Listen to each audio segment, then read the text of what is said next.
Felicia Madison, Hollie Harper, Jocelyn Chia, and special guest today. I'm getting a feedback, but our special guest is a really amazing comedian, good friend of mine, was a one stand-up NBC last year, and if you don't know her, I guarantee you, next year you will. Let's give it up for our special guest, Franqi French. Hey guys, thank you for having me. Super excited. Yes, super excited. Well, we have a really great show today. I think we have a really great show every day, but I'm particularly excited. We're gonna get started, as we like to get started right away, with our first scandal, which I first have to start off by saying I just love the New York Post because they always have the most creative topics, and they always put this really interesting twist on things. They say, Dalton, first of all, they say uproar at New York City's posh Dalton School after faculty issued an 8-page anti-racism manifesto. So yeah, they posted this. The teachers all got together, and the school is up in a little bit of uproar. So have you guys read it? What do you think about it? Well, I read it, and at first I was like, okay, there's an uproar, and I was like, what's the uproar? Like, over what? I was like, okay, it seems like Dalton, which to me has always been, kind of known and seen as like the bastion of white rich privilege and exclusivity. Seems like they're basically trying to balance it out, like they're acknowledging it and trying to balance it. So I'm like, so who's in an uproar? Who's the white privileged folks on the Upper East Side? So what are they upset about exactly? I don't know. Is this the same school Jeffrey Epstein taught at years ago? Yes, that they weren't in an uproar over. Yeah, basically, some of the things, just so you know, that were on it, they're hiring diversity officers, which is fine, paying student debt of Black staffers, which is fine. I think the things that they had problems with are compensating students that appear in the catalog, giving money, 50% of fundraising to New York City public schools. And another big one is if the students couldn't, if the Black students weren't on par with the non-Blacks, and I'm quoting this, they want to abolish the high-level academic courses by 2023. Wait, so I'm sorry. So that last one, are they saying that the Black students are unable to academically compete in the higher achieving classes? That's what they're insinuating, that they can't keep up, which I think maybe. What does ethnicity have to do with being able to keep up? That seems. Yeah, I don't know if this is in response to problems they were having, or if it's something they're anticipating. I'm assuming that it's probably something that they're experiencing that they're trying to address to alleviate it. That sounds racist. That in itself, that if they can't keep up, I don't understand what ethnicity has to do with it. Right. Well, if it wasn't a problem, then I guess it wouldn't be something that they would be having to address. I don't know why they would include that. I'll read the notes while you guys discuss it. Well, one thing, I found, you, Franqi, you're a mom, and, okay. So one thing I found is that, obviously these kids that score the highest are not always the smartest. They're the ones who had parents that could hire tutors and who, had them in schools that weren't systemically affected by racism. So it's not a matter of Black kids can't keep up. We know that Black children can keep up. I just feel like, it's a matter of who gets, like how bad education is, like how the disparity, of between schools and districts of what we have. And so, I don't know if that's the best way to handle it, but the idea that instead of just saying, well, if the Black kids can't keep up, I would rather them look at why is there a break in what the knowledge is supposed to be for these AP classes. That's what I think would be a better use of that. Yeah, I think one of the people that said something was that they're asking people to look at Black kids and treat them differently because of the color of their skin. And I think maybe people are saying that they shouldn't do that they should be treated equally.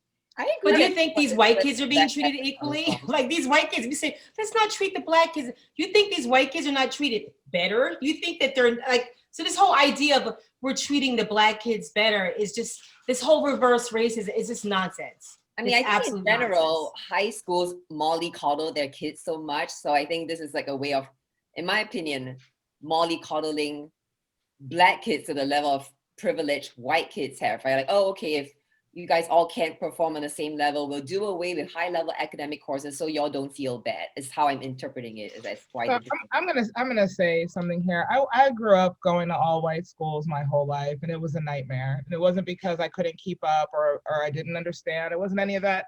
It was because starting my very first day in kindergarten, the most adorable, beautiful little blonde hair, blue-eyed white boy grabbed both of my pinky fingers, bent them backwards, spat in my face, and told me to go back to Africa and called me a nigger. Okay. And no one did anything. And that wasn't the first, it wasn't the last, it wasn't the only time that happened. I was so depressed going through school and had constant thoughts of suicide because I was the one of literally 2 Black families in my school. So when people say, we're gonna get rid of AP classes or whatever because Black kids can't keep up, how about finding out and addressing what the root cause of the Black kids that are having troubles and struggling? I severely and seriously doubt it has anything to do with aptitude, intelligence, or capability, and 100% has to do with environment. When Black kids or other kids from marginalized areas go to schools in predominantly white areas with privileged white children, those children tend to be monsters to those kids because they don't understand them, because their parents, the faculty, the people that are surrounding them are not giving them the proper education, information about alternate and different types of cultures. And so they don't know how to relate to those other kids. And what do? They ultimately end up bullying, excluding, and treating those children in a way that makes it almost impossible for them to succeed. So, you know, when you phrase things that way, it says the problem is with the kid and not with the system. So the issue is with the system. Rather than saying we're going to do away with this because these Black kids can't keep up, say, hey, what are we doing wrong that's not supporting these children, regardless of ethnicity? Because that's my point. It's not just about making sure the Black children are supported, it's making sure those privileged other kids, regardless of their ethnicity as well, because I'll tell you this too, any kids that are fully integrated into that society, meaning they also come from privilege, are also treating those kids poorly. So when you need to say, well, what can we do to support these other kids and teach them how to be better humans? And how do we support the families so that they insert this? Anti-racism isn't about not being a racist. It's about taking intentional, purposeful, meaningful action, thought, reading, education, and implementing that in your daily life and intentionally doing things to be inclusive. So, you know, I don't mean to be, you know, to sound furious, but I am. Yeah, well, it sounds like they want to, these are like just bullet points they were getting, right? So it's hard to piece the intention, but I think it sounds like they want to tie the future of the white kids to the Black kids, meaning if Black children are not performing on par with non-Black children, we're going to do away with your high-level academic course so that your kids don't get a benefit from them. So I think they're like tying the fate of the dual races or multiple races together is my positive interpretation. Yeah, and just so you know, this came from all the teachers at Dalton. So my interpretation of what you said, Franqi, is that you disagree with the teachers and you think it shouldn't be what Jocelyn just described. It should be the teachers looking at better ways, because it's not that the Black people aren't as capable, it's just they're not being taught to properly or dealt with properly.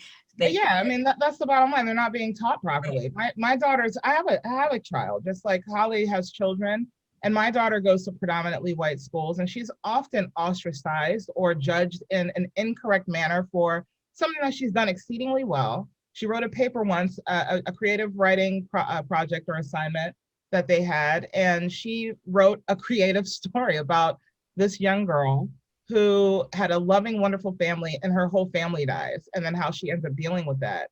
And they called me to the school, and they were concerned and wanted to do a suicide intervention. And I'm like, what are you talking about? What do you mean does she need a suicide intervention? She's got an amazing home life. She's got both of her parents, her family's intact, you know what I mean? But there's an assumption made when Black kids are creative. Well, what's the cause? What are they thinking? Oh my God, why would they write that?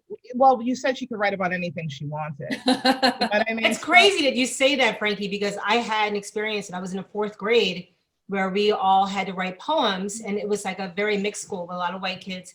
And my teacher was a young white lady, and I wrote this poem, and she accused me of plagiarism in front of the whole class.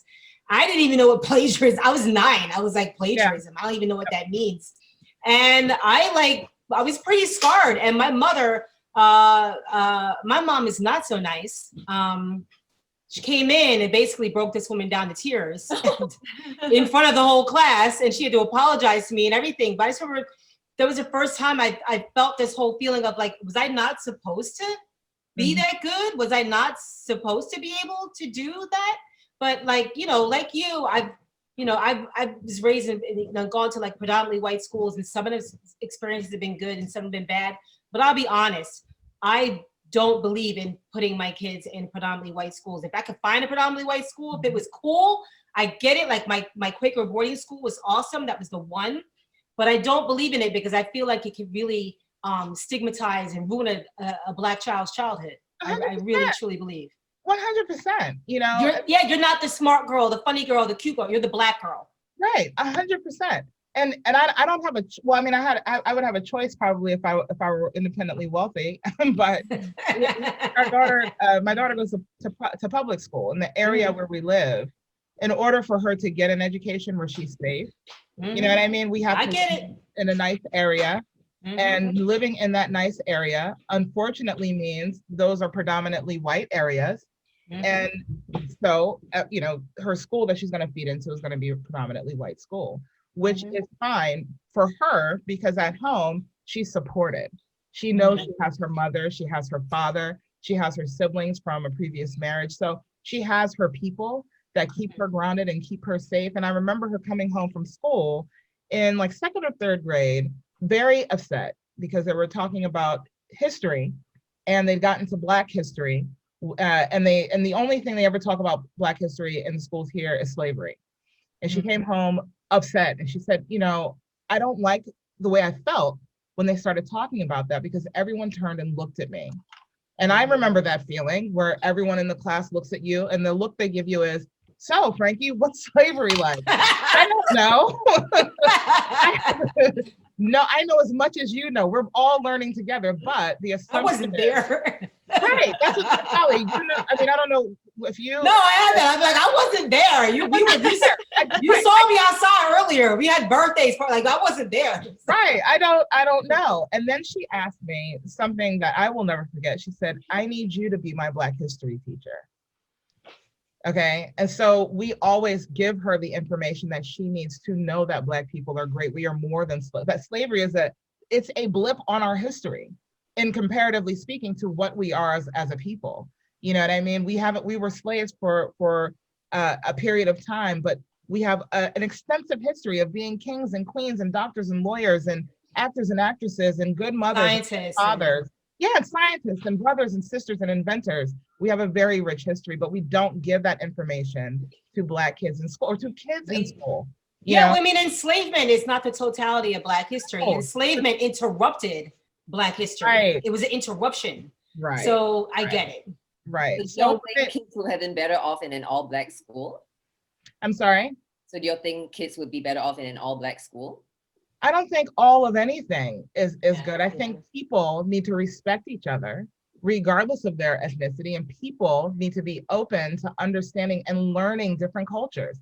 I don't have a choice but to understand other cultures because I live in a white society. So I know Jewish history. I know about the history of other ethnicities within Europe. I know that.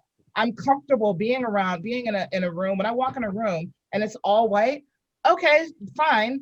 I'm comfortable with that. Because that's actually my point I was going to say, because I think one of you, either you or Hollie, said you wouldn't send your kid to an all-white school having experienced what you experienced. I'm like, but I'd be like 99% against it unless it was that magic environment that I actually went to. Really? If it was a school like I went to, then I would do it. But by and large, I say no. Right. And my point, along with Franqi's point, is, but once if they didn't go to a predominantly white school and they went to a predominantly Black school, then wouldn't they get culture shock when they enter the adult world where it's predominantly? Jocelyn, the world is white. No. The world is white. The world is white. Yeah. So No, But you're if you not went going to to get a a culture black shock. school, then you wouldn't be exposed to all that as much, right? You're No. exposed to white people going to Walmart, walking down From the moment you wake up in the morning, the baby on the box of diapers is probably white. right. Yeah, but interacting with your friends and your classmates is going to be the majority of your experience, other than with your parents as a young child. You're not interacting with the cashier at Walmart. Maybe when you're little, but okay, Jocelyn, let's look at it from the opposite perspective. If I'm growing up in Podunk, Arkansas, and no disrespect to Arkansas, but if I'm in Podunk, Arkansas, with my white family and my white environment, and I'm going to an all-white school every day, I'm never going to see an Asian person, a Black person, Puerto Rican. I'm never going to see those people. Why? Because people that look like us, you included, Jocelyn, we're not living in Arkansas, usually, in the town that I'm talking about and imagining in my mind. Now, Jenny grows up and she goes off to school. She goes off to college. And now she's going to have a culture shock. Black people, Jocelyn, I'm not sure where you're from, but you're a non-white person. We, every day in society, everywhere we go, every image we see, the majority of images we see are images of Caucasian people. There's no culture shock going from an all Black school to going off to college and seeing more white people and less Black people or whatever. There is no culture shock because we are immersed. Being in America is being immersed in white society. How do I know that? Because when people say the girl next door, the all-American, they're talking white. You know how I know that? Because when they're talking about you, Jocelyn, they say Asian American. When they talk about Hollie, they say Black American. When they talk about Felicia, they just say American. What does that tell you? Jewish American. You're right. You could look at any script in Hollywood. If it's a white woman, they just say woman. They may say blonde, this, that. But if she's any race, the race precedes it. Oh, yeah. But if it's just a man, or if it's a white man or woman, they'll just say man or woman. Oh, really? I thought they specify Caucasian these days. No, I've read probably 40 different scripts for auditions over this pandemic, and I've never seen that. Well, it's not like going to an all-girls school. When you get out into the world, you become a total slut. I've heard that. It's a different. I've heard that a lot too. I've heard that. I thought that was just something that happened to PK kids, like preachers' kids. But we kind of don't agree with what the teacher said. Just to conclude. Well, the thing is, I don't agree with everything they're trying to do, but I dig the impetus. I dig the effort and what they're trying to do. I mean, obviously, and they did say several times in articles I've read, they said, these are not demands, they're thought starters. And there's room to go and there's room to grow. So I feel like, just like with anything, you're trying to make something good happen. You live and you learn. You mess up and then you work it out. Right. So as the person that is just white and not anything else, I will say, just to be a little controversial, I do feel, and it's that maybe there's a little bit of fear in the white people that they're going to lose some of their, or what you call, exclusion. Not exclusion, or supremacy, like white supremacy, which we've had an experience for all these years, and now they're all losing it. And I think they all have a sense of, oh shit, our time is over. That's not the sense I got from the protest. The sense I got from the protesters was that they were being made to feel they were naturally sinful and demonized because of their skin color. That was what skin color were the protesters? White. And the parents who are against this are like, you're making us feel bad just because we are white, because they're making us feel bad. Yeah, they're giving them because they're going to change the courses to challenge white supremacy, being like white people are bad. That's what I'm reading as the interpretation. That's not what that means. I'm so tired of the argument, and I'm tired of hearing it from white people. You're making me feel bad. So what? Your feelings, I don't care. Really? Okay, if we're being honest, oh well, you feel bad. Guess what? Marginalized folks feel bad. We feel bad all the time. You know what we do? We fight through it and we keep it pushing and we move on to the next day and we keep moving. I think that there has to be a space in the middle where we allow people to learn and to grow. Okay, that's the biggest part of the problem. And the reason why people are so afraid, white people are so afraid of saying, you know what? I have had racist beliefs. I want to be better. I want to learn. I want to grow. I need to challenge myself and grow beyond what my current belief system is because they fear the judgment, which I get 100%. But you're gonna get judgment deal with it, grow a thicker skin, deal with it, push forward, learn. Okay. There was a point where I was telling my friends, stop texting me, white friends. I'm not giving you any more information. It's not my job. I've told you enough. I pivoted on that position. I pivoted on that thought and position because I feel like I said, we have to leave a space and room for redemption. If you seriously want to learn, if you seriously want to grow, standing in a picket line and telling me I'm making you feel bad because there should be more inclusion is not the way to do it. You need to really, you got to soul search.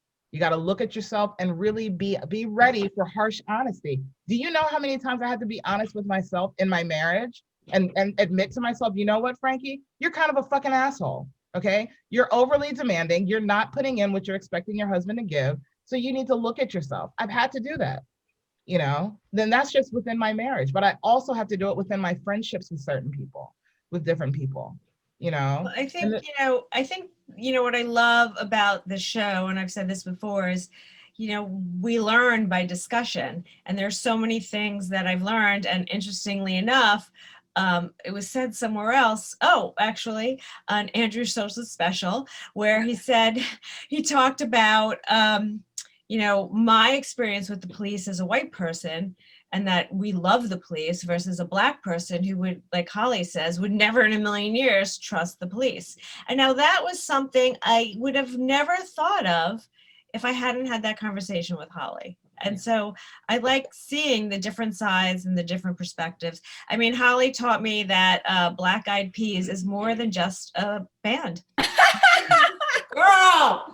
Oh my God! She makes the best Black Eyed Peas. Thank you, Jocelyn. I do make some really good Black Eyed Peas. Are you making some for New Year's Eve, Hollie? Some hoppin' John, yes I am. With some rice. Right. With some rice, yes. No pig feet though. No pig feet. No, I don't. Come on, I don't get down with that. We left that a couple. We stopped eating pig feet when we realized we only were eating pig feet because we were given scraps when we were slaves. And that's legit why Black folks, why it's traditional to eat certain parts of the pig. It's because we were only given scraps. That's why we eat chitlins. I don't eat chitlins. You eat chitlins? I don't eat chitlins. I've never put a chitlin in this mouth. No, thank you. But there's certain foods, like with us, with Black folk, it's like chitlins, like, with European, like haggis, like Scotland, you have to be raised with that. On that, yeah. You can't spring that on somebody past the age of 4. You have to be from the womb. Well, I grew up eating tongue. That's a delicacy, though. A lot of people eat tongue. In Latino culture, what is it called? Oh, God. It's called something. I think I was a teenager when I realized that it was actually the tongue of a cow. Yeah, it's the tongue. Have you ever seen it in a store? Yeah, it's disgusting. Oh, it's an actual tongue. It's all the way back. Stop it. I Seriously, never ate it again after I saw it. It's the whole tongue. See, I stopped eating pig feet. I stopped eating pig feet because I used to enjoy pig feet. Until one time I was eating pig feet and I brought it up to my mouth and I saw all the hair on the hoof. And I was like, I'm done. I'm out. This pig feet and shave. I'm out. I'm done. So that was okay. Well, we're going to move on to another topic that I have to say I'm saddened to say that we're still talking about. I'm going to spotlight myself. How do you solve a problem like the police? Ohio, again, another second shooting, killed an unarmed man getting out of his car that was it was called, the fact that they were even called, his car was going on and off in his garage, and someone called the police. The police come, the guy gets out of his car holding his phone in his own house and shot and killed. And what's even more upsetting than all of this is that it was on page 21 of the New York Times. It's like almost like we're just already getting immune to this and it's just not getting solved. It's just beyond frustrating. And I also thought it was crazy that the police officers had turned off their body cam before the shooting and turned it right back on immediately after. Like they knew they were going to do something wrong. Well, it's funny because this happens like right after all these people, Proud Boys, whatever, didn't they storm the Capitol in Oregon? Mm-hmm. Armed. And some of them, and the police and the media was like, but they were pepper sprayed and pepperballed. And I'm like, and these people were armed, but yet this man getting out of his car is shot. And it's just like, how do you deal with the police? I feel like, I mean, I don't, I love Barack Obama, but sorry, Barack Obama, you do defund the police. But it's not about defund and then just leave it. You defund it and then you work from scratch and you build it back up again in a way that serves your community. So yeah, how do you deal with the police? You start from scratch. 100%. That's how you deal with them. 100%. I think people forget that what the police were created for. You know what I mean? The whole foundation of the system of the police was created to catch runaway slaves. Mm-hmm. That's what it was for. You know what I mean? And you can't take a system that's based, the whole foundation is in marginalization, disrespect, racism. It's baked in racism. Yeah. And you can't take that system and grow it over hundreds of years and say, hey, I know we started out killing you guys, but I promise we changed our mind and now we're here to protect and serve you. So, yeah, like, you're not coming to, and real quick, Hollie, I don't think Barack was saying not to defund the police. I've been thinking about that a lot, and I was infuriated with him when I saw it. And I don't think he was saying that. I think he says, yes, we should defund the police. What he's talking about, in my opinion, again, is how we deliver that message. And I don't disagree with that. And if you think about it in this context, sometimes when you feed a baby, the plane the food has to be a plane, right? Or the baby's not going to eat it. Here comes the plane, meow. And sometimes we need to, wrap up the message inside of a plane and put it in a racist mouth. You know what I mean? I think that's. I agree. I think you're right. I just wish that Barack Obama, with all the power he has, and millions of people will listen to him. Yeah. White people listen to him. I wish that he just instead, and I can be right, whatever somebody said.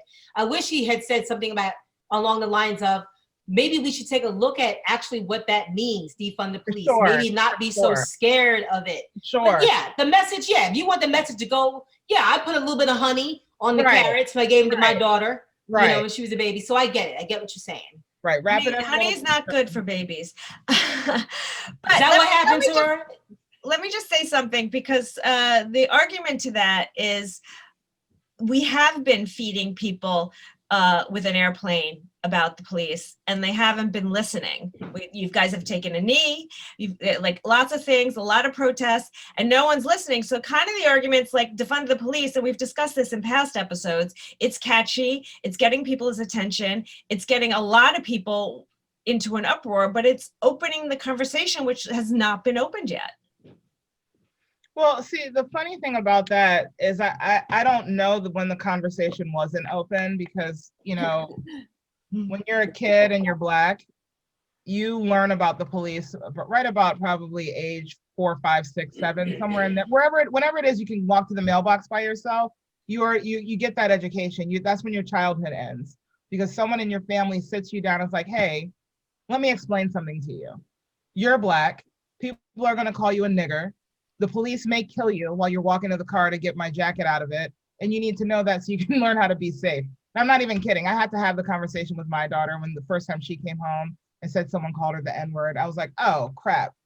My bad. I forgot to ruin your childhood. Have a seat for a second. And so this has always been a conversation that's always been on the table, and it's been there. It's been an underlying issue. And white people, people of all ethnicities, we all have seen it. We all know about it. We just don't talk about it. It's like it's like America's a big family with a lot of open secrets. And we don't, and every day is Thanksgiving and we don't want to bring it up. Hey, nope, we can't talk. Come on, it's Thanksgiving, it's the holidays. Let's not bring up old stuff. Let's not talk. Let's just have a good time. This is why you don't do Thanksgiving with family. Why you don't do 100%. So I don't think it's an issue of the conversation or people being able to digest it. America's I don't know about anymore, but we used to be a pretty intelligent country. But I think the writing is very much on the wall. Every week there's a new hashtag. I'm tired of making hashtags and posts for a new murdered unarmed Black person. I'm tired of the conversation. If I'm being honest, being driven solely, not solely, but predominantly about what happens to Black men because Black women are equally, if not greater, disrespected and disregarded and pushed aside and abused and harmed and murdered. But we don't really talk about that. You know what I mean? So it's a big, long, deep, painful conversation. And the bottom line is, hey, America, you treat people bad if they're not white. Can you stop? Like that's it's like pretty simple. Yeah, it's really that simple.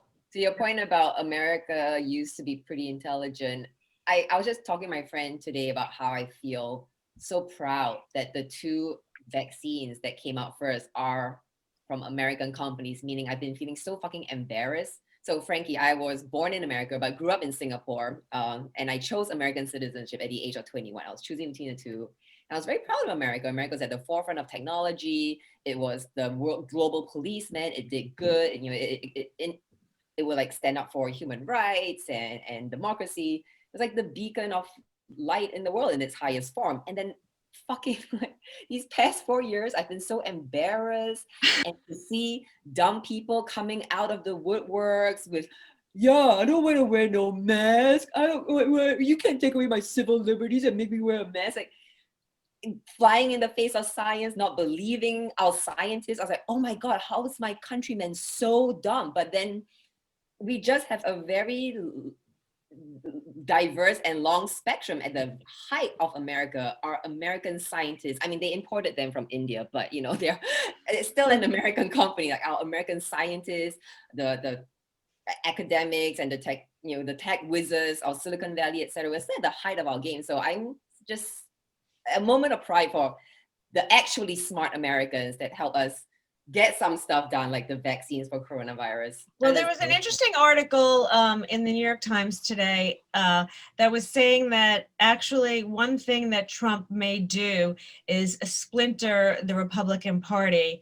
They say when you're radical people, sometimes if they push too far, they like go over the edge, and he's sort of gone over the edge. And what might happen is he might take with him all the dumb people when they go over the edge, and they're starting a more moderate Republican Party, which would be the best outcome of this whole Trump presidency. But I agree with you.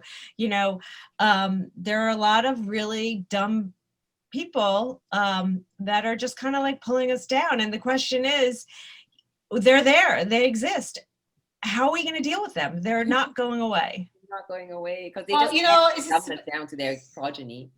Yeah, but it's funny is like I get it. Like we've been dealing with Trumpism, and that message of this total ignorant white racism has been the big message in the past 4 years. But it's like I grew up with people who act just like this. Yep. All the time. I grew up in South Jersey. I grew up with my first, like my mom got remarried. We moved to South Jersey. I went from like a mostly Black environment to all like Trump land white environment. My first day on the school bus, I was 10 years old. Somebody called me a nigger. Wow. And then it was like, I don't want this nigger to sit with me. Like I heard nigger so much, You know what I mean? And it like really like, and when you grow up like in a Brooklyn, I grew up in Philadelphia, and it was kind of like a Brooklyn type of cool environment. And you go from that to Trump land, it hurt. And it was tough. It was really tough for me for a while. So the whole idea. Do you not think we've come a long way since then? Yes and no. We just got better at hiding it. We got better at hiding it. That's really the only difference. The solution is the same as Hollie's solution for the police. Let's defund America and build it from scratch. I mean, it's not even about defunding America. That's not even real.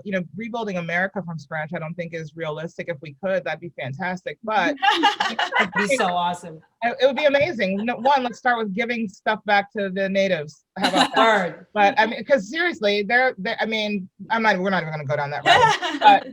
But I think that, like Hollie was saying, this has always been here. This isn't a new thing. People are like, wow, we can't believe we have these people in our, it was so funny. And I think Hollie will agree to watch white America wake up to racism. I know. I had white people calling me this summer talking about, girl, you okay? Bitch, I just saw you Wednesday. Right. No, I was Black and you were white then. And it's we're still the same people. Right. That we were a week ago. I don't think that racism has gotten worse. I think that racism, this brand of racism has gotten the mic.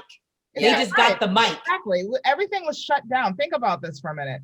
Everything was shut down. We were all at home, and every single 7 billion people were at home paying attention, while a Black man got someone to kneel on his neck and murder him for nearly 9 minutes. We all watched it live on TV for all intents and purposes, right? For the first time, everybody saw the same thing. And America said, we can't do that. But it was only because the world stopped. That's right. Yeah. We pressed pause. So now everyone, we all see it. It's not new.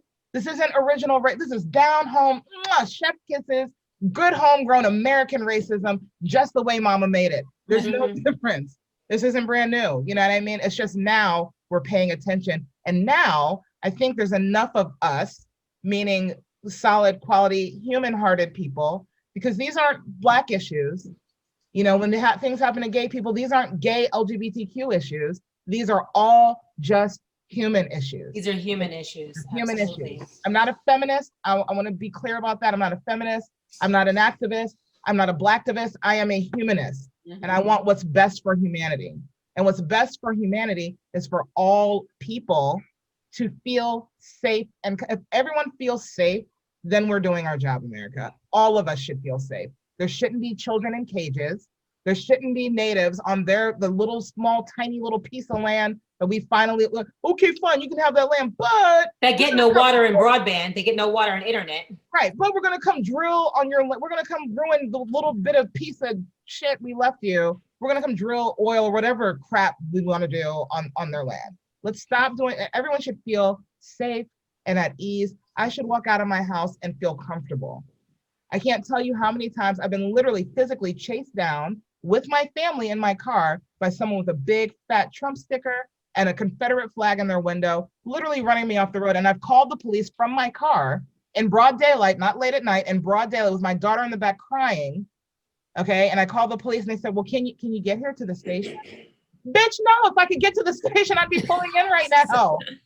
Maybe I could hire my own police force too. Right. Maybe I could just do that too. I'm so sorry to have called you. But right, not bad.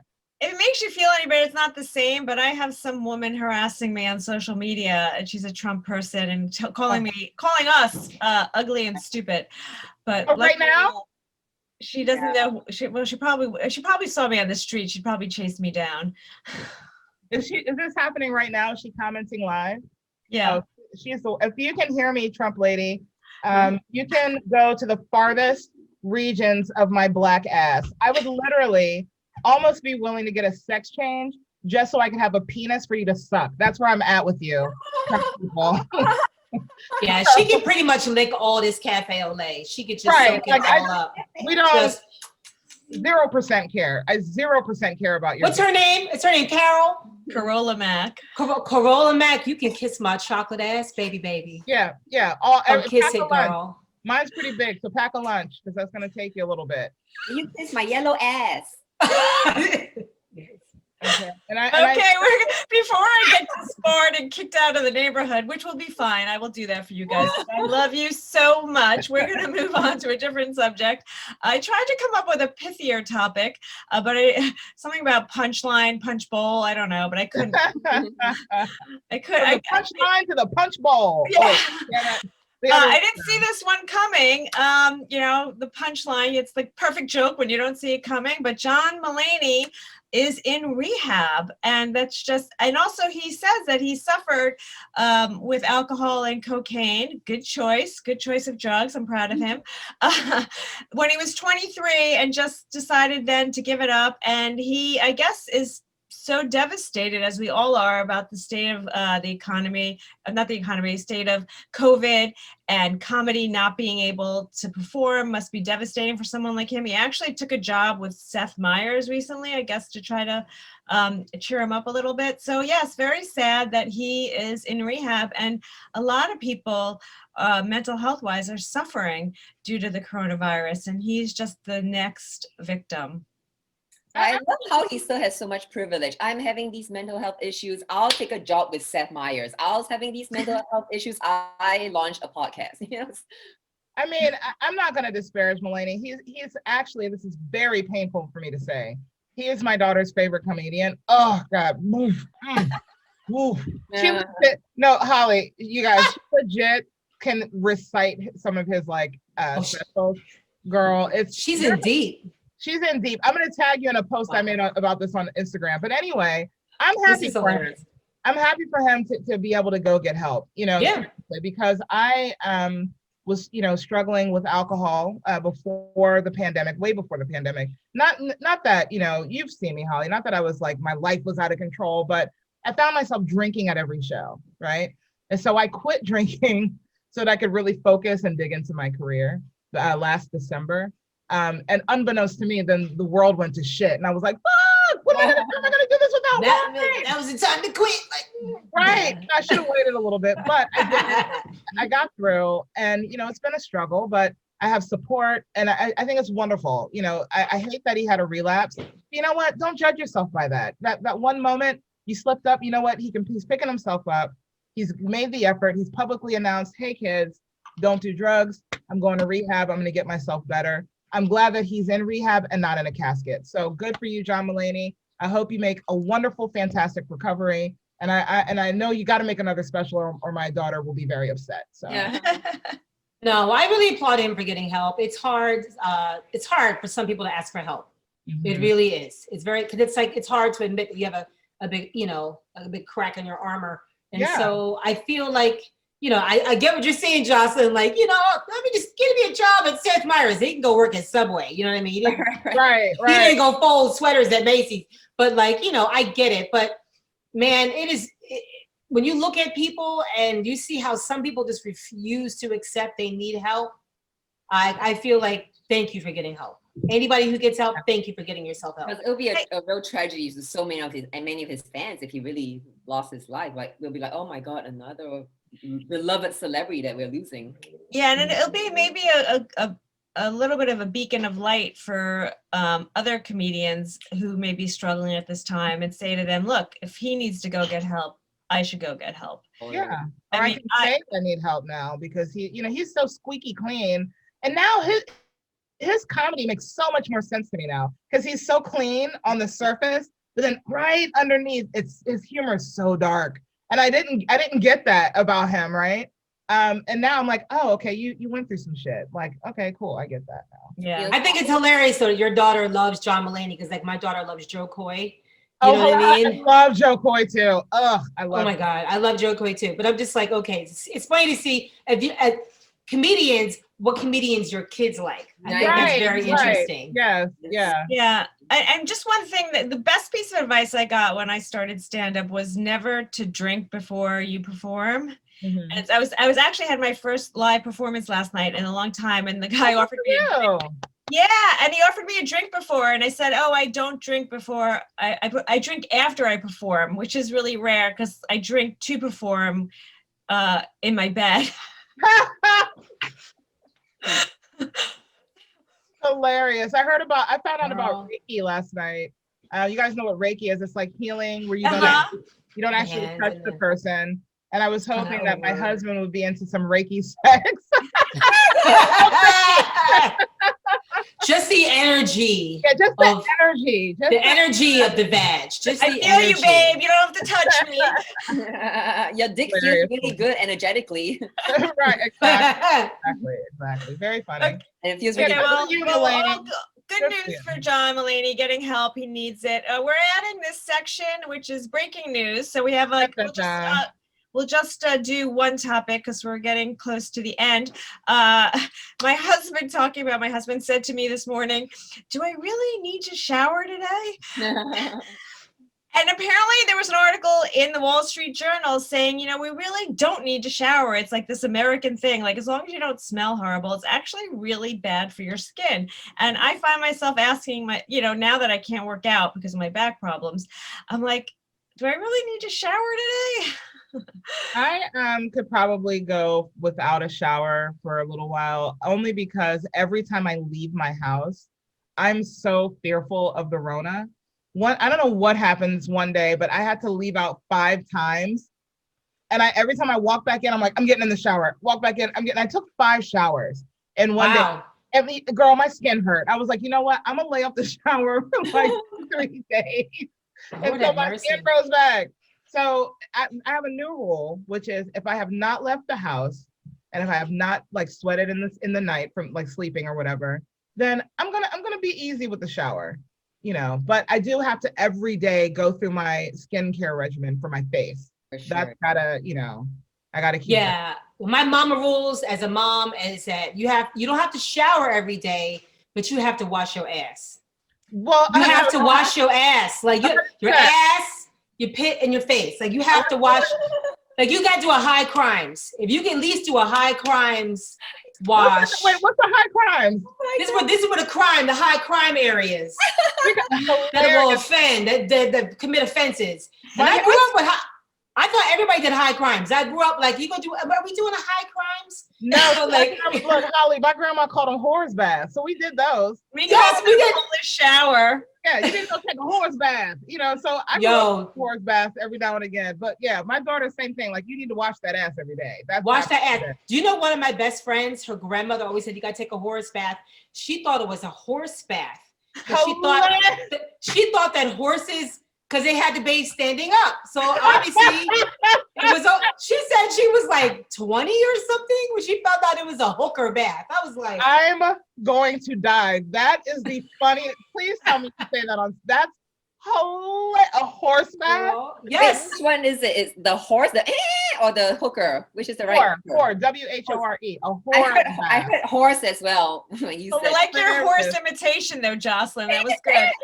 You know what's interesting? I just had this conversation the other day with someone. We were talking about Japanese toilets and how the bidets, but they do everything. They wash you, they dry you. They're like very like intelligent. And they're saying how we're going to look back on Americans and be like, can you believe they wiped their own asses for so long? Right. Well, but with baby wipes. Yeah. I'm like, no, I don't. This doesn't get touched without a baby wipe. Like if I go out, I got baby wipes on me. Oh, no shame in my game. I get my backpack. There's baby wipes in I take everywhere I go.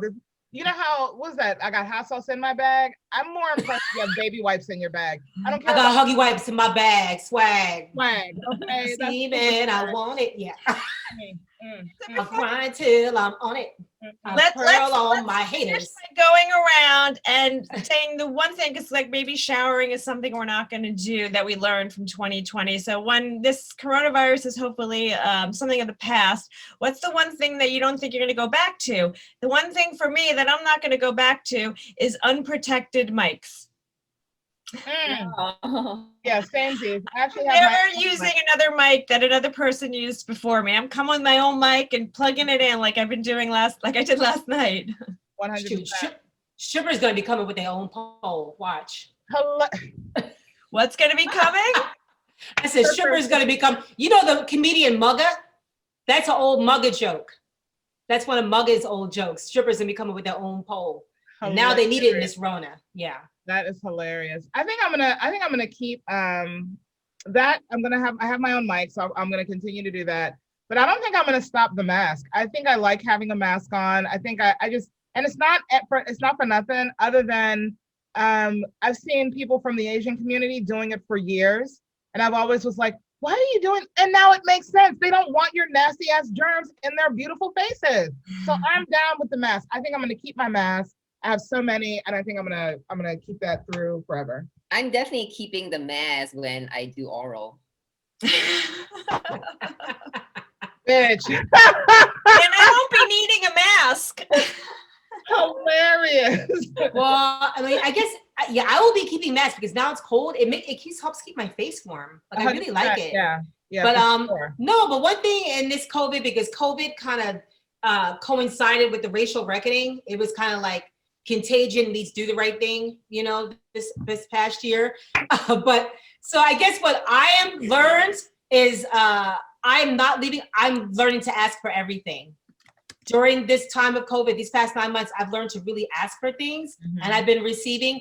I'm not going back to not asking. I'm asking for everything. Love that. Yeah, I love that. Learned that women don't really ask as much as men do, so I love that you're learning to ask. Okay, guys. Well, that was an extra special fun episode. Thank you, Franqi French, for joining us. This is Broadish, and I'm Felicia Madison. Jocelyn Chia. I'm Hollie Harper. And I'm Franqi French. Thank you so much for having me. And this is Broadish. Woo!